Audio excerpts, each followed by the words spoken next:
عليكم. Can you hear me?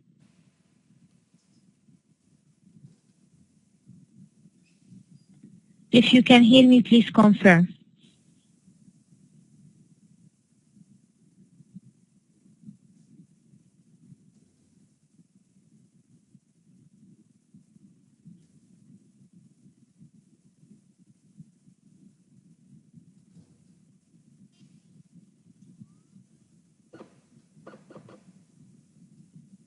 I hope you can hear me.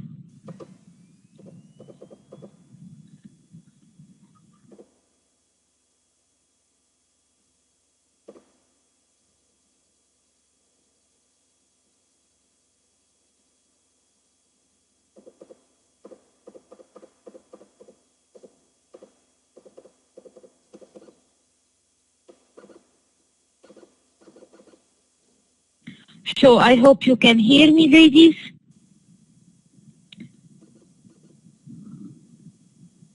Yes. So first of all, good evening to all of you. I would like to apologize about last time's absence. I was really sick and tired, and I couldn't get back to you, and I couldn't actually notify you. مو من عادتي انه ما احضر محاضرة او على الاقل ما ابلغ طالباتي بالغياب، فانا حابة اعتذر منكم. وطبعا I didn't want to make you wait, but it happened this way. إن شاء الله على يوم السبت أو على يوم الأحد، غالبا إن شاء الله على يوم السبت راح أحاول أسجل محاضرة أتكلم فيها عن what I was supposed to give you on Tuesday. ممكن ترجعوا تسمعوا المحاضرة وبعد كده أنتوا إذا عندكم أسئلة you can get back to me and ask your questions.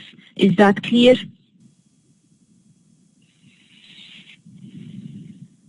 Okay, good. So today we will talk about the characteristics, more characteristics in detail of Shakespearean tragedy and how it is applicable on Macbeth.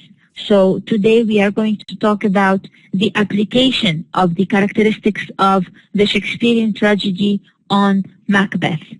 So last time we talked about tragedy in general and how the concept has started with Aristotle, the Greek philosopher and dramatist, and we also introduced some of the concepts, the basics for Shakespeare's tragedy or Shakespearean tragedy, and today we'll continue with further detail in this regard.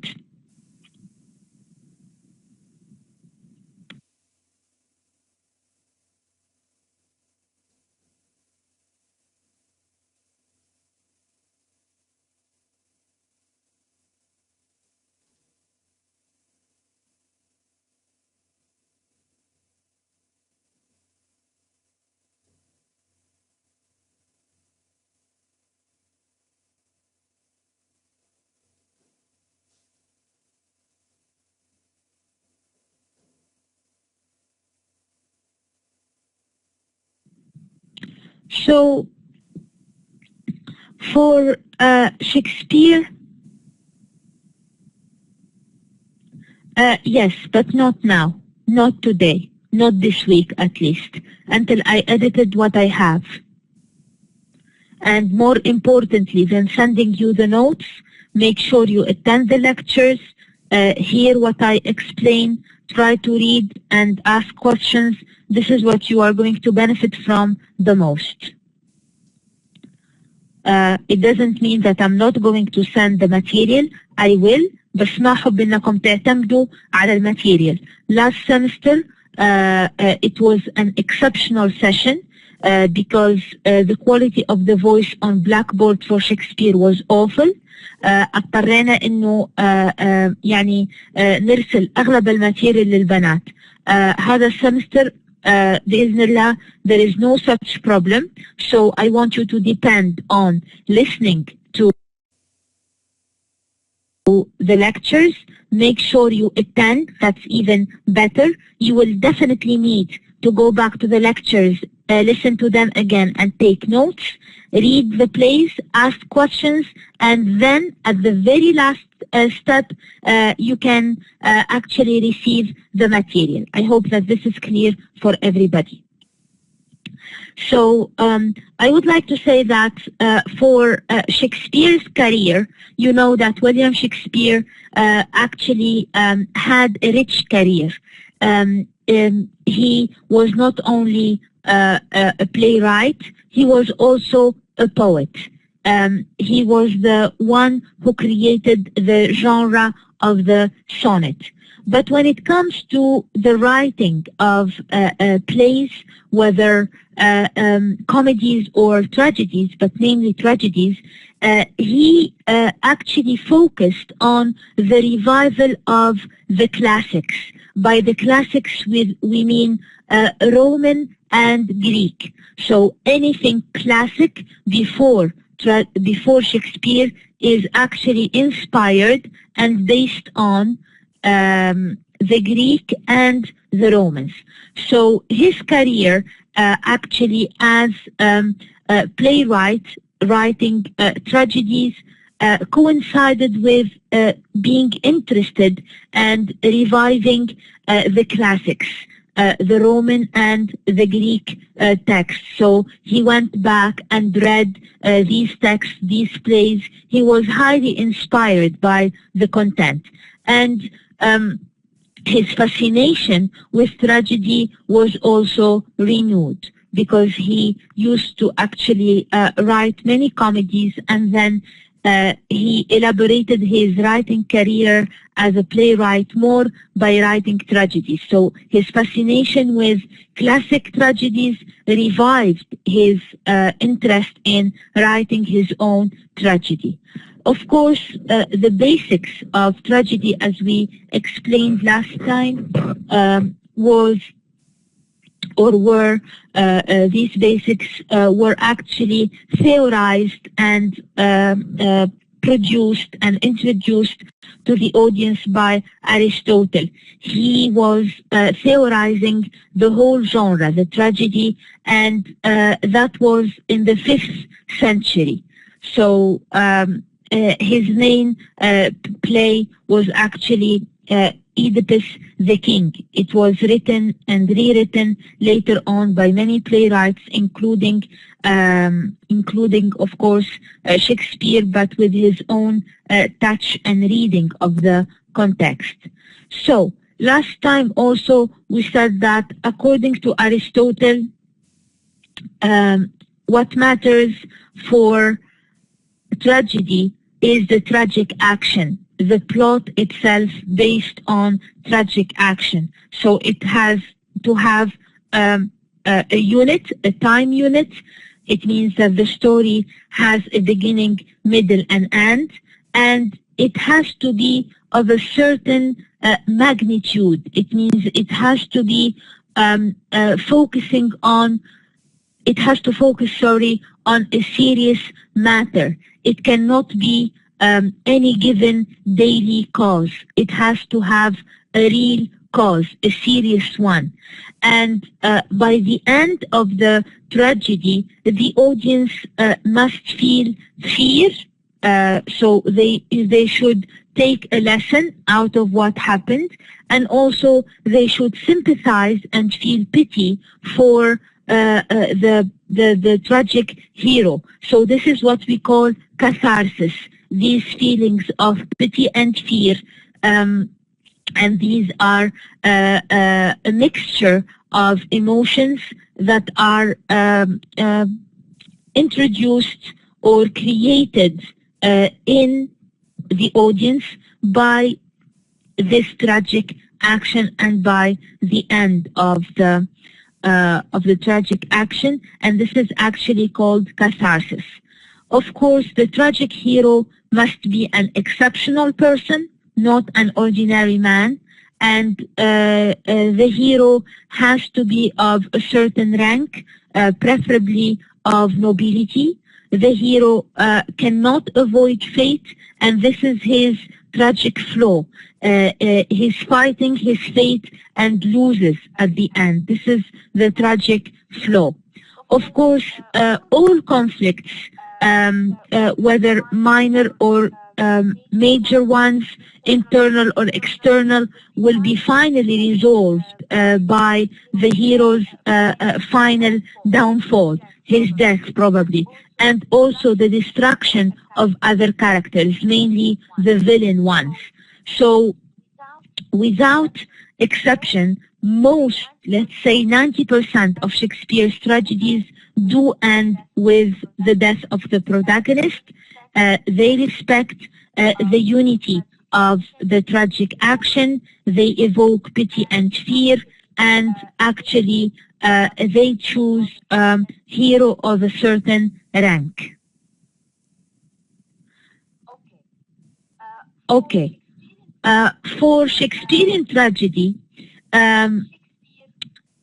Shakespeare, I said 90% followed these rules, but still he presented them in his own way. He did not really model and shape his work upon these models as they are. So he took the concept, and this is the novelty, this is the new item he introduced. He took the basics, did not keep them as they are, changed them accordingly to his own purpose behind writing.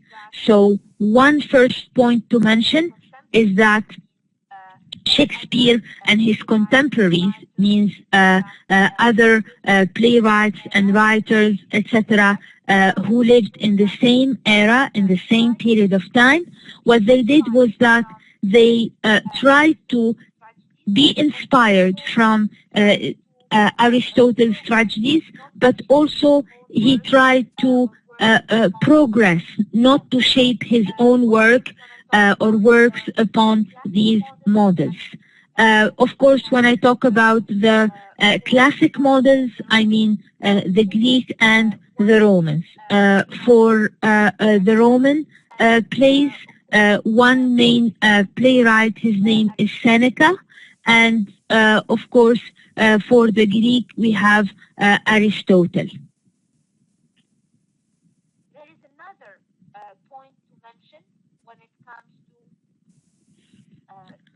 There is another point to mention when it comes to the Shakespearean tragedies. We have actually this morality in the play. There is one aspect evoked, the battle of the good against the evil, as an evidence in his plays. And actually, the whole age in which he lived, the era, Elizabethan time, and after that a little bit the Renaissance, Shakespeare was actually inspired by what was going on by the time he lived in. So most of his inspiration are not only the classic texts, but also the what he was living. Do you want to have 5 minutes to pray, Aisha?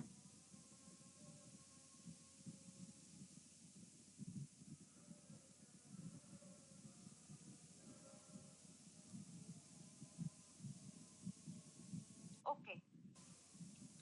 So let's continue.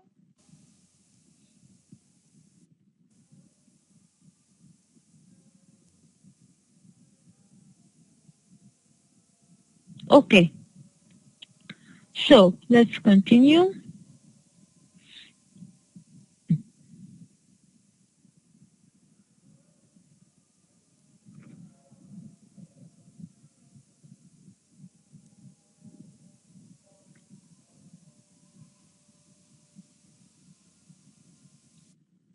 So now we get to talk about the intention. What did he intend? Why do we have another genre other than the usual tragedy, the Greek and the Roman? So Now we get to talk about the invention. What did he invent?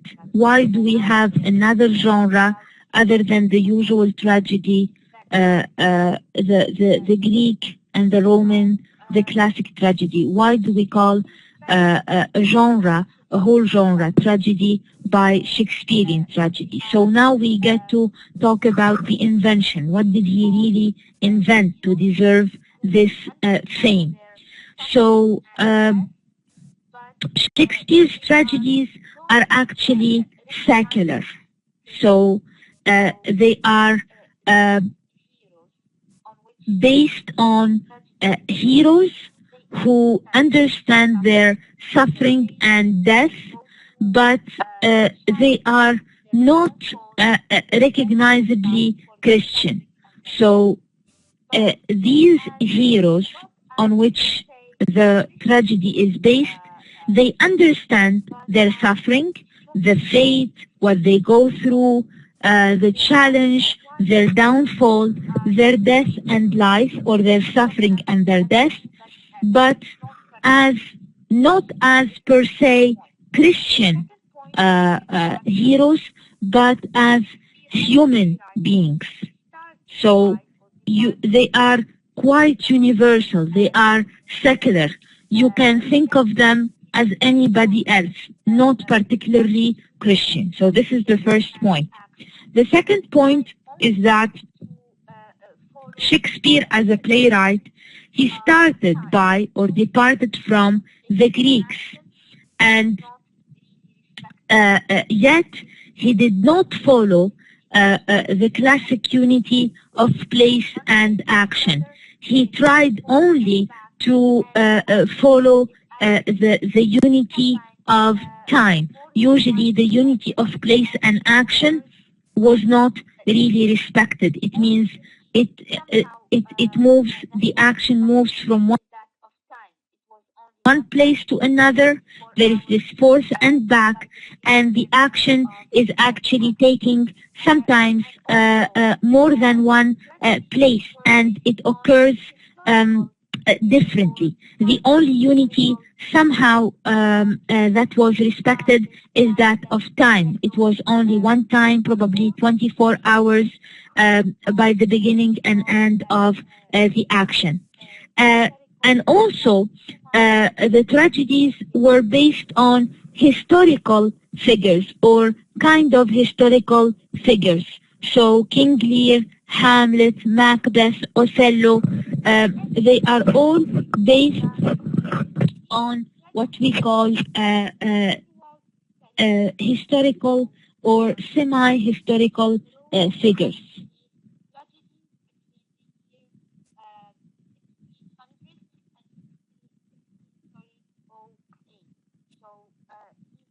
The next point is that hero tragedies throughout his career.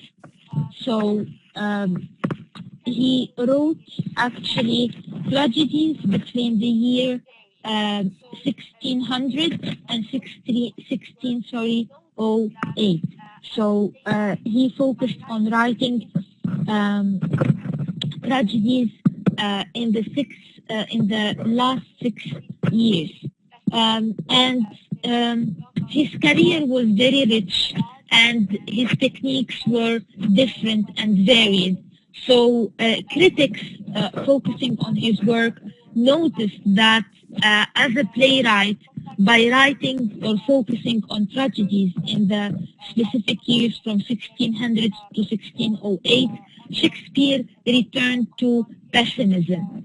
There is a lot of darkness and blood and revenge, whether in Hamlet, Othello, Antony and Cleopatra, or Macbeth. And in comparison, of course, to his early tragedies, like Romeo and Juliet, or Andronicus, or Titus. These are titles of his early tragedies. These early tragedies were not really complex or sophisticated in comparison to tragedies like Hamlet, Othello, King Lear, Macbeth, Antony, and Cleopatra. So there is sort of a gap in technique, in style, in language. So if you compare the first and last tragedies, critics say that there is a huge difference, and the comparison is not easy because the last tragedies were not as rich and complex as the first ones. And Shakespeare also tended, when we look at the tragedies, although he was inspired by the classics, both the Roman and the Greek, still he followed more the form of the Roman tragedy, namely the playwright Seneca. So most of his tragedies were inspired by both styles, but with a little bit of focus and concentration. You notice that his tragedies were inspired and based on the works of Seneca, the Italian or the Roman tragedian. So, in comparison to the tragedy, of course, there is a huge difference because the comedy represents another social order, another concept, wherein he, as a playwright, Now, when we talk about his comedies, of course, because the second play is going to be a comedy.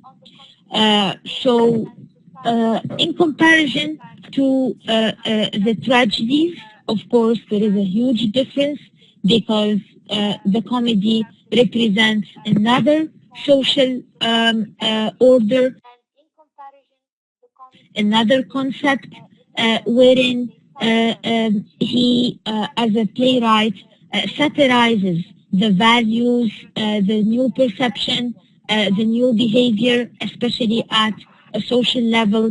And tragedies, on the contrary, they represent societies thrown into crisis.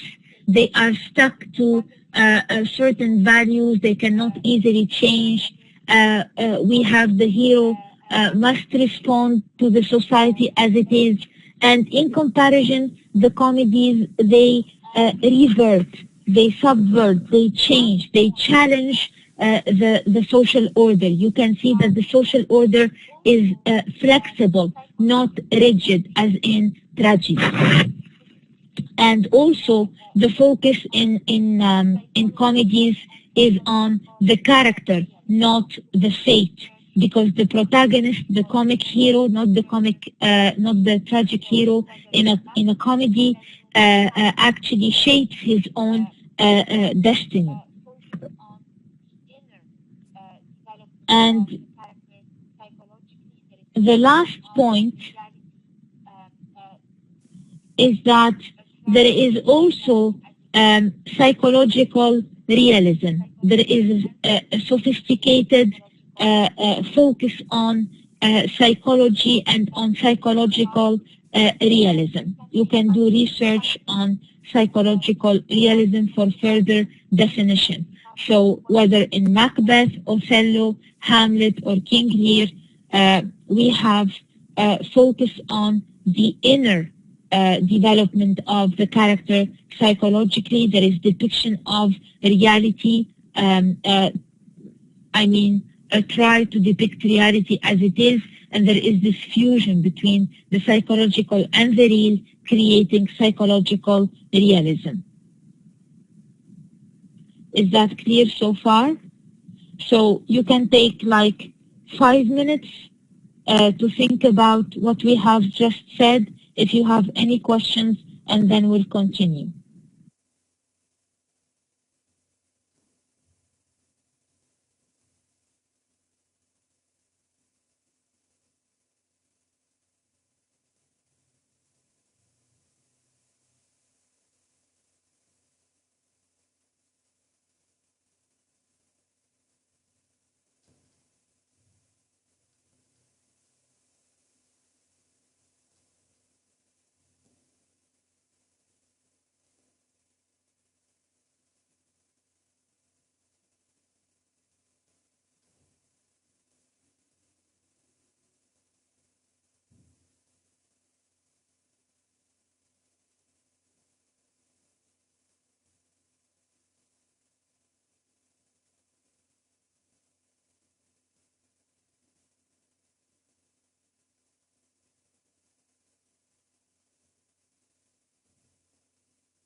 Yes, ladies.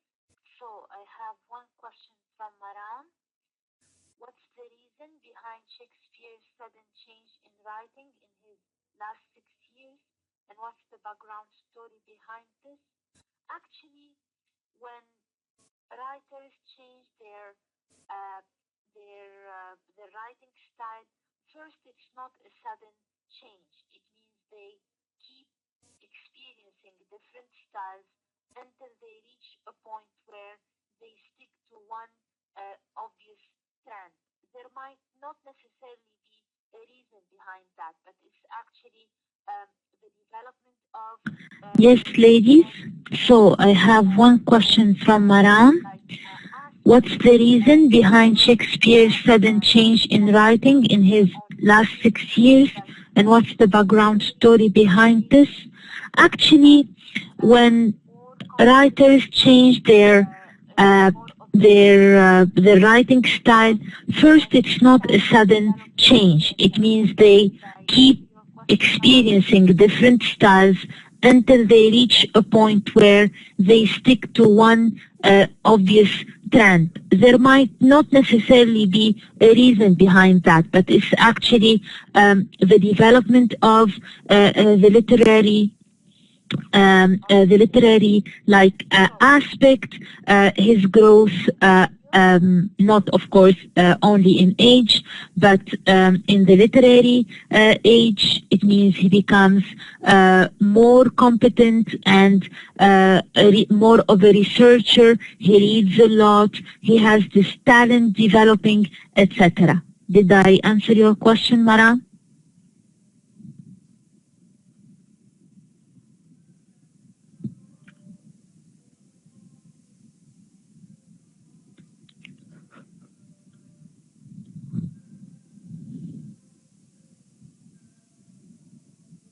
Okay, good.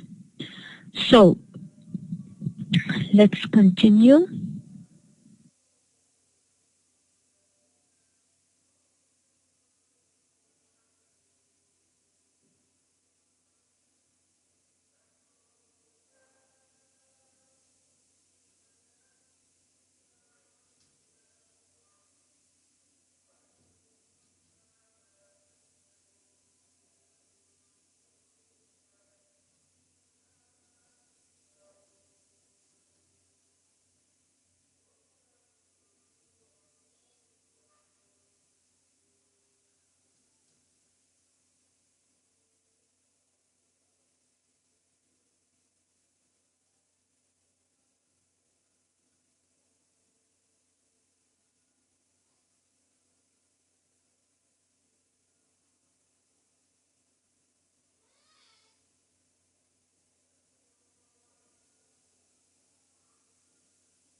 so.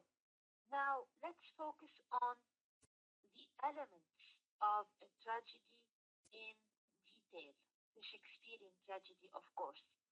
First of all, the tragic hero. So, in Shakespeare's plays, Shakespeare's tragedies namely, we have only one tragic hero. For example, when you read Hamlet, Macbeth, King Lear, you have the title of the play inspired by only one main character, who is the tragic hero. And So now let's focus on the elements of a tragedy in detail, the Shakespearean tragedy, of course. First of all, the tragic hero. So, in Shakespeare's plays, Shakespeare's tragedies namely, we have only one tragic hero.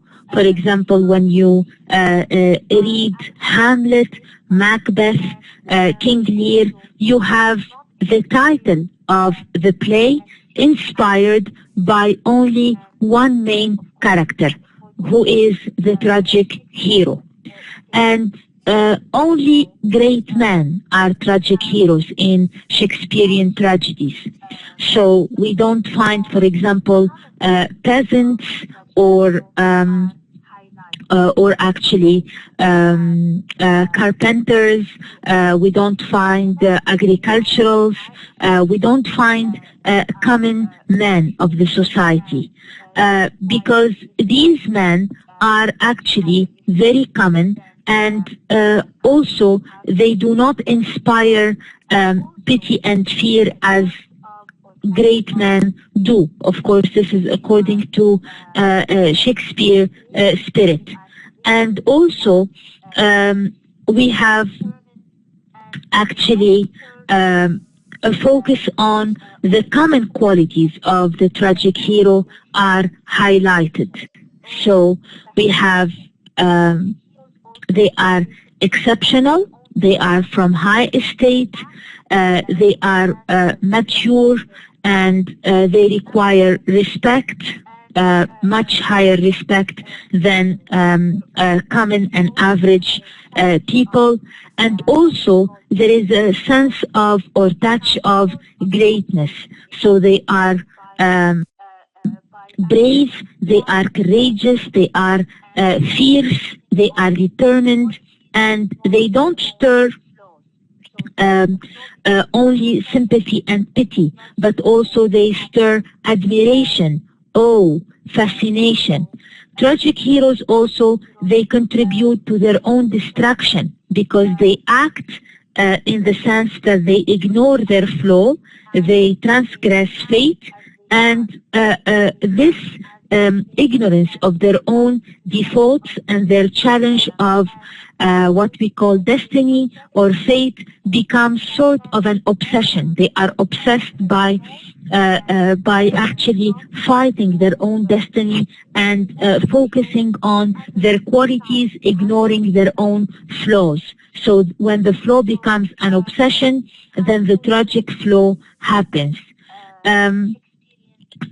Also, Shakespeare's tragic heroes, they don't need to be specifically good. They are picked as they act as they are. They act as they represent like the sense of good. And also they project that man is not only small and rotten or weak. They want to show the other side, the highlighted side in human beings. So we have also Shakespearean tragic hero or heroes in general. They live for what seems to be sort of a mystery. So they engage in sort of uncommon life. He wants to show the reader that the whole world around this tragic hero is simply a waste, and that the focus is on that tragic hero. So he's grand, he's large, he has profound sense of mystery and of majesty, of awe, and of interest. The third element, the second element is the tragic flow. In Greek, it's called amartia, and this is actually the quality in the tragic hero which leads to his downfall. So it's like the default, not the virtue, the vicious aspect in the hero that causes his final downfall. For example, in Macbeth, his flaw, his tragic flaw, is actually the obsession with power. And Hamlet was very indecisive. He could not decide. Othello was jealous. So the flaw takes the form of any sort of an obsession. It becomes a typical aspect of the tragic hero's character. The third element is the tragic story, the plot, the action. So the tragic story includes, of course, the death of the hero. This is one aspect. It ends up and leads up to the death of the hero. We have suffering and calamities that are very unusual, and they destroy the tragic hero. For calamity, I need to explain it. It's usually unexpected suffering. The suffering itself is very challenging, unexpected. It becomes a controlling rule. It destroys any happiness or previous glory. And there is also this idea of responsibility. So the calamity that happens is not simply happening or taking place by chance. It is there for a specific purpose. It is sent. So it's a fate. And Shakespearean tragic heroes are actually responsible for this calamity, this suffering. And the whole center, actually, of the tragedy, of the tragic plot, is based on the action coming from that character being in suffering. So it's like a vicious circle. So the hero recognizes his own responsibility for this suffering, but usually he realizes that way too late at the end in order to prevent his own death, but of course he cannot. The fourth element is the supernatural or the abnormal, anything that happens and is not necessarily logical. It goes beyond logical explanation, the abnormal, the supernatural. So in most of his tragedies, Shakespeare represents abnormal conditions, hallucination, insanity, loss of mind. So we have abnormal conditions of the mind. And Shakespeare also introduces the supernatural. We have witches, ghosts, we have supernatural creatures having supernatural knowledge, things that take place and cannot be explained. Sometimes they are part of the mind of the character, part of his illusions, and all this contributes to the action. And it's always placed in relation to the character. So at some point we cannot make a difference between the illusion and the real. Also, there is a sense of chance.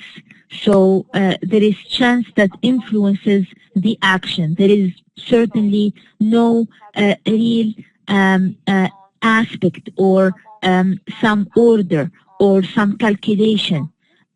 So we have actually large use of chance. We have causal connection. It means a cause-effect relationship between the character, the deed, and the suffering. The fifth element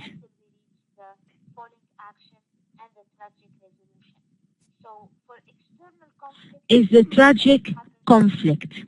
Of course, the definition of conflict is still the same. So the whole tragic action is based on, among many other aspects, on a conflict. It's motivated by a conflict, whether external or internal. And this motivated conflict leads to further complication that arise. They don't go down, until we reach the falling action and the tragic resolution. So for external conflict, usually it happens between two persons, the hero and another character, two groups, and the hero leads one group, and also passions, tendencies, principles which animate the person or the group. We have internal conflict. We find usually Shakespeare's tragic hero through his calamity and through his illusion, abnormal mind, chance, etc., torn between an inward struggle, a struggle inside himself, and the concept of this struggle between the external and internal conflict is sometimes presented through the spiritual forces and the mind of the tragic hero, fate and reality. Is that clear so far? The king, the prince, the general, and we have the character, the same character in a flow. So he has. Okay, good. So the sixth element a bad one, and usually his burden and he's blinded by his obsession is the without tragic pattern. So we have three different stages in the tragic pattern. So we have first a man of high estate, the tragic hero, a king, a prince, a general, and we have the character, the same character between in a flow. So he has two acts inside him, a good one and a bad one. And usually he's burdened and he's blinded by his obsession without realizing the good aspect. We have the time and place, especially time and sense of urgency. You feel at some point that the conflicts are intensifying in a very fast manner in the tragic action. We have also the occurrence of the third element, which is this urgency. Then we have the tragic hero acting according what he believes mistakenly to be good and for a good cause. Then a main conflict happens, whether a new murder, exile, alienation, and then there is a gradual isolation of the tragic hero. He becomes full of flaws, acting alone, facing his responsibility to take what he did. And then we have the stage that occurs when the opposing forces are mobilized, all forces are mobilized against the tragic hero. So this is when his tragedy, his real tragedy begins, because he's approaching his tragic downfall. And the recognition that he was bad or he has flaws comes too late, at a point of no step back can be taken. So he feels that he must fully accept his responsibility for what has happened. And he attempts to die gratefully and grandly. It means until the very last point, he tries to restore what was lost. And audience, of course, follows all this, and they become absorbed by the tragic hero. They realize and recognize his loss, and they witness his death. And of course, by the death of the tragic hero, the order is restored.